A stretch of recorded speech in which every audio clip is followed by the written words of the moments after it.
بسم اللہ الرحمن الرحیم۔ آپ کے سوال اور اس کے جواب میں حاضر خدمت ہیں۔ ایک دوست نے سوال پوچھا ہے کہ اولاد کی تربیت میں عورت کا کردار کیا ہوتا ہے؟ دیکھو، یہ جو عورت ہوتی ہے وہ بچے کی تربیت کی اکائی ہے۔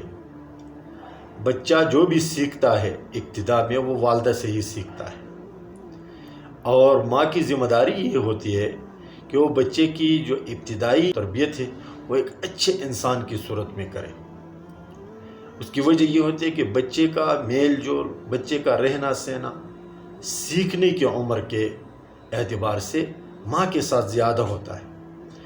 باپ اکثر باہر رہتا ہے، محنت مزدوری کرتا ہے، سفر میں ہوتا ہے، اور بچوں کو اتنا لاڈ پیار اور ساتھ نہیں رکھ سکتا جتنا کہ ماں رکھتی ہے۔ اب آپ نوٹ کریں کہ جس ماں کی تربیت خود اچھی ہو اس کے اولاد بھی اچھی تربیت کے مالک ہوتے ہیں اور اچھے بچے بن کر وہ بڑے ہو جاتے ہیں۔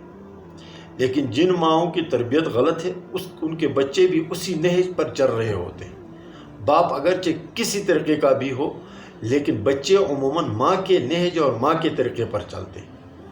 تو جن بچوں پر والد کا اثر زیادہ ہوتا ہے وہ والد کے طبیعت کے حامل ہوتے ہیں، اور جن بچوں پر ماں کے طبیعت کے اثرات غالب آتے ہیں اور ان کا اٹھنا بیٹھنا والدہ کے ساتھ زیادہ ہوتا ہے تو اس کی طبیعت کا اثر ہو جاتا ہے اور پھر وہ ماں کے تربیت پر جاتے ہیں۔ تو اب تربیت کی چونکہ اکائی ماں سے شروع ہو جاتی ہے، اور سب سے پہلے جو تعلیم اور تعلم سیکھنے سکھانے کا جو عمل ہے وہ ماں کے گود سے شروع ہو جاتا ہے۔ لہٰذا ماں کو ضروری ہے کہ وہ ہر اس اچھے انسان اور اچھے پہلوؤں کا احاطہ کرے جو ایک بہترین انسان بنانے میں کردار ادا کرتا ہے۔